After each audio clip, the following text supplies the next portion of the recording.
retro movie reviews, and this week we are going to be giving our thoughts and reviews on The Breakfast Club, 1985, the year I was born. That was 39 years ago that movie came out, and I My got the God. cast here. Emilio Estevez, you got Judd Nelson, Molly Ringwald, Ali Shetty, Anthony McCall, Mary Christian, Paul Gleason. Listen, man, I've been I saw this a long time ago, and I feel like this was one of those first ever teenage high school movies that came out. Because there was a whole trend of those right in the 90s and 2000s and whatnot. But this film, when you rewatch it, it's deep because you got these kids, these five different students who are in detention on a Saturday, each of them doing their own thing to get detention. You find out during the movie. But they're five different kids from five different backgrounds. You got the jock, Emilio Estevez. You got, the rich girl. You got the guy who's just a bad boy and whatnot. You got the nerd.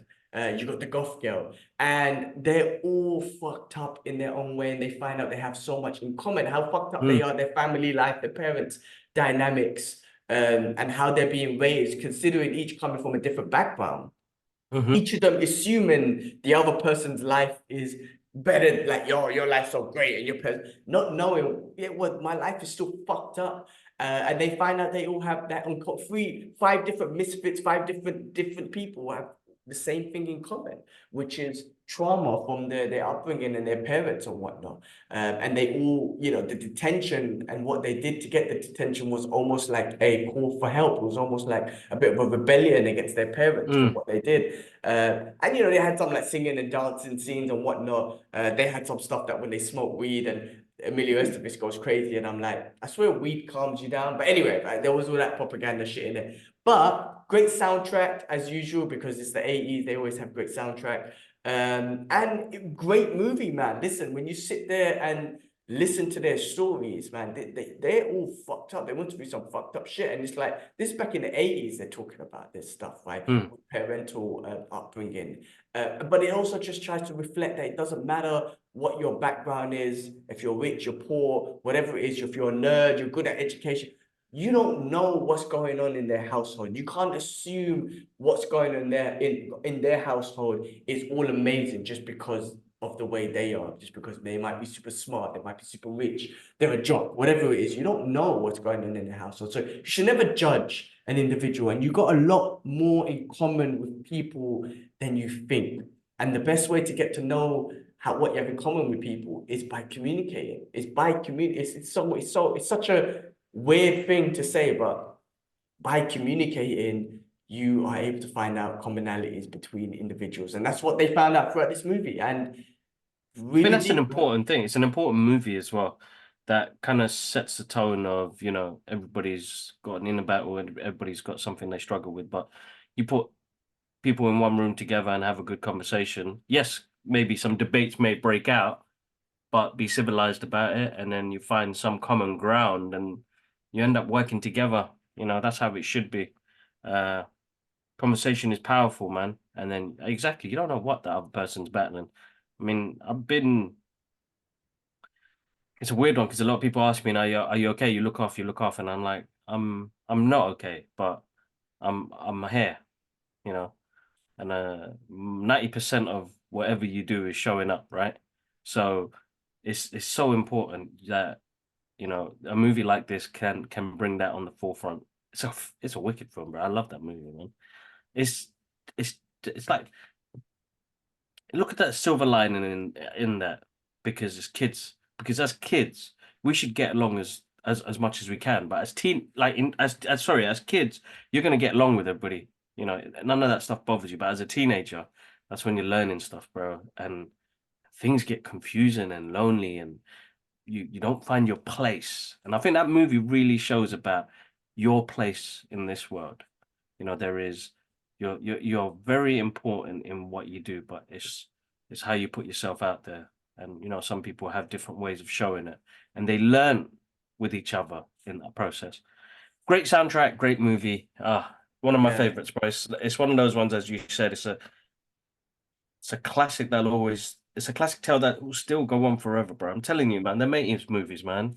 They ain't got nothing on. Like 90s movies are still great. I can still, and we still get great films now, but nothing will beat that era. And I know everybody's going on like, I remember like Dad used to say, the music was better in the 70s and 60s, and I can agree with him. The music is better back then, all the way till the 90s. You know what I mean? But I don't know. Nothing beats the rewatchability of the Breakfast Club because Mm. we've seen it plenty of times. Bro, I can watch it halfway. I can watch the end. I can watch the beginning. Like it's one of those movies that it has that rewatchability. And every movie we've spoken about on the retro movie reviews are movies that we've seen plenty of times, bro. Plenty of times.